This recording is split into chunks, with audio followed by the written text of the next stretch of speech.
চট্টগ্রামে দিন দিন বেড়েই চলেছে যানজট। একই চিত্র সাতক্ষীরায়। বিস্তারিত জানাতে যুক্ত হচ্ছেন সহকর্মী AKM নাজিম এবং শরীফুল্লাহ কায়সার সুমন। প্রথমে চলে যাচ্ছে চট্টগ্রামে। নাজিম, এ নিয়ে আসলে কি ভোগান্তি পোহাতে হচ্ছে জনসাধারণকে? যানজট নিরসনে প্রশাসন কোনো পদক্ষেপ নিচ্ছে না কেন?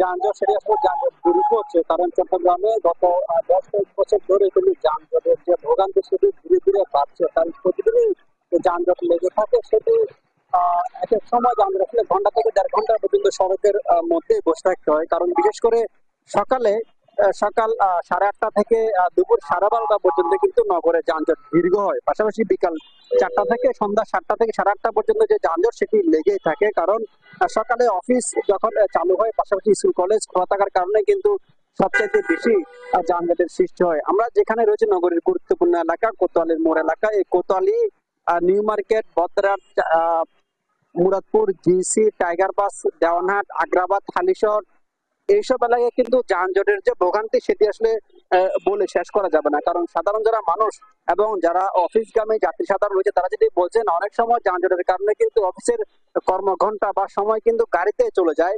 সেই জন্য কিন্তু যারা সাধারণ মানুষ আছেন তারা কিন্তু দুষছেন সড়কে অব্যবস্থাপনার কারণে। কারণ সড়কে বিশৃঙ্খলার কারণে কিন্তু ধীরে ধীরে যে যানজটের সারি সেটা কিন্তু দীর্ঘ হচ্ছে। বিশেষ করে যত্রতত্র গাড়ি পার্কিং করা, অবৈধ ফিটনেসবিহীন গাড়ি চলাচল করা এবং অবৈধ ব্যাটারি চালিত রিক্সার কারণে কিন্তু যে যানজট সেটি ধীরে ধীরে দীর্ঘ হচ্ছে। আমরা কিছুক্ষণ 1.5 ঘন্টা আগে নগরীর কোতোয়ালি মোড় এলাকায় এসেছিলাম। সেখানে যদি দেখেছি এখনো যে যানজট শুরু হয়েছে সেটি এখনো লেগে আছে। কারণ এখানকার কিছু গণপরিবহন রাস্তার পাশে দাঁড়িয়ে যাত্রী ওঠানামার করার কারণে, পাশাপাশি রাস্তার দুপাশে কিন্তু অবৈধভাবে কিছু ভাসমান দোকান বসার কারণে কিন্তু যানজটের বেশি হওয়ার কারণ বলে মনে করছেন সচেতন মহল। পাশাপাশি ট্রাফিক বিভাগের পক্ষ থেকে যেটি বলা হচ্ছে, তারা যানজট নিরসনে কাজ করছে, তবে কিছু কিছু সড়কে উন্নয়নের কাজ করার কারণে কিন্তু যানজটের একটু বেশি বলে মনে করছেন তারা।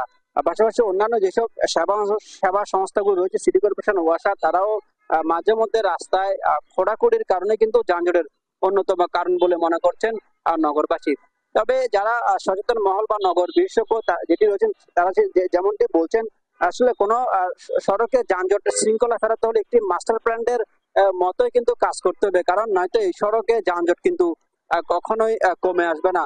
বিশেষ করে গণপরিবহন যেসব রয়েছে, ফিটনেসবিহীন যেসব গাড়ি রয়েছে সেগুলোর বন্ধে তৎপর হওয়ার পাশাপাশি অবৈধ যেসব যানবাহন সড়কে চলাচল করে সেগুলোর বিরুদ্ধেও কিন্তু কঠোর ব্যবস্থা নেওয়া হবে। আর অবৈধ যেসব ব্যাটারি চালিত রিক্সা রয়েছে সেগুলো কিন্তু সড়ক মহাসড়কে কিন্তু বীর দর্পে চলাচল করছে, সেগুলোর কারণে কিন্তু যানজটের অন্যতম কারণ। যানজটের পাশাপাশি এইসব অবৈধ যানবাহনের কারণে কিন্তু সড়কে প্রতি মুহূর্তে কিন্তু দুর্ঘটনায় কবলিত হচ্ছে, দুর্ঘটনা পড়ছে সাধারণ মানুষ। আর সন্ধ্যার পরে যে যানজট সেটি কিন্তু অফিস যখন ছুটি হয় এবং স্কুল কলেজ ছুটি হওয়ার পর্বের যখন সড়কে মানুষের চাপ বাড়ে তখনই কিন্তু যানজট লেগেই থাকে। এতে করে সাধারণ মানুষের যে ভোগান্তি সেটি আসলে বলে বোঝানো যাবে না। কারণ স্কুল কলেজের শিক্ষার্থী থেকে শুরু করে অফিসগামী মানুষের যে যানজটের সারি সেটি কিন্তু চোখে পড়ার মতো। নগরের পাশাপাশি কিন্তু আশপাশের সবগুলো জেলা উপজেলাতেও কিন্তু আমরা খোঁজ নিয়েছি, সেখানেও কিন্তু যানজটের যে সারি সেটি ধীরে ধীরে বাড়ছে। আমরা ট্রাফিক বিভাগের সাথে কথা বলছি, তারা যেটি বলছেন যানজট নিরসনে তাদের যে উদ্যোগ সেটি তারা দ্রুত ব্যবস্থা নেবেন। তবে ট্রাফিক সিগন্যালের যে সিস্টেমের যে পরিবর্তন আনার কথা ছিল গত বেশ কয়েক বছর আগে, কিন্তু ট্রাফিক সিস্টেমের যে ডিজিটাল করার কথা ছিল সেটি কিন্তু এখন ডিজিটাল হয়নি। এখনো আগের যে অ্যানালগ এর মতো করে ট্রাফিক যে সিগন্যাল সেটি তারা ট্রাফিক সদস্যরা কিন্তু নিয়ন্ত্রণ করছেন, সেটিও কিন্তু যানজটের অন্যতম কারণ বলে মনে করছেন। কিন্তু এখানকার যারা সচেতন মানুষ তারা সেটি বলছেন। যানজটের আসলে দ্রুত যানজটের কিন্তু নিয়ন্ত্রণ করতে হলে যতগুলো সেবা সংস্থা রয়েছে যারা কিন্তু যানজট নিয়ে কাজ করে তারা যদি সমন্বিত উদ্যোগ নিয়ে কাজ করে তাহলে যানজটের যে ভোগান্তি সেটি কিছুটা হলেও কমে আসবে। এখন আমরা চলে যাবো আমাদের সহকর্মী সুমনের কাছে, তিনি জানাবেন যানজটের বিষয়ে বিস্তারিত। সুমন। নাজিম, সাতক্ষীরার যে চিত্র সেটি হচ্ছে দেশের দক্ষিণ পূর্ব চট্টগ্রামের মতো একই অবস্থা। দক্ষিণ পশ্চিম দেশের যে একেবারে শেষ প্রান্তের জেলা দক্ষিণ পশ্চিম সেই সাতক্ষীরা জেলার চিত্রটি একই। বিশেষ করে থ্রি হুইলার, নসিমন, করিমন বা অন্যান্য যে থ্রি হুইলারগুলো রয়েছে সেই থ্রি হুইলারগুলো বেড়ে যাওয়ার কারণেই পুরো চিত্রটি আসলে পাল্টে গিয়েছে। এবং অফিস আদালতের সময়গুলোতে বিশেষ করে স্কুল এবং অফিসে যে যে সময়সূচিগুলো থাকে সেই সময়গুলোতে এই যানজটগুলো তীব্র হচ্ছে।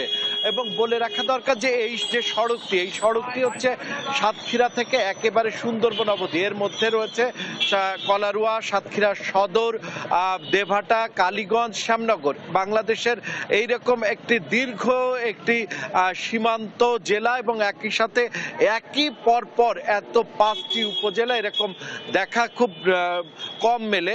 এই দীর্ঘ পথ জুড়ে একটি রাস্তা, যার ফলে এই যানজটটি আসলে তীব্র থেকে তীব্রতর হচ্ছে। এই রাস্তাটি সংস্কার করবারও কথা ছিল এবং বড় হওয়ার কথা ছিল, সেটি বড় না হওয়ার কারণে কিন্তু এই চিত্রটি আরো স্পষ্ট হচ্ছে।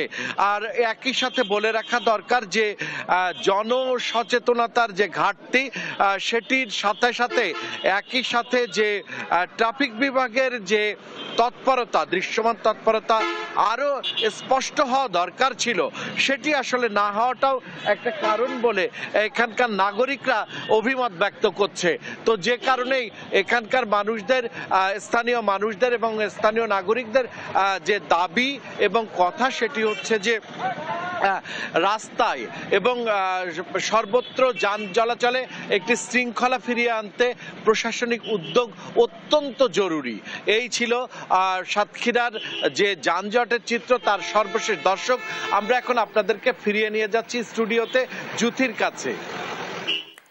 আমাদের সাথে একেএম নাজিম চট্টগ্রাম থেকে এবং শরীফুল্লাহ কায়সার সুমন যুক্ত ছিলেন সাতক্ষীরা থেকে।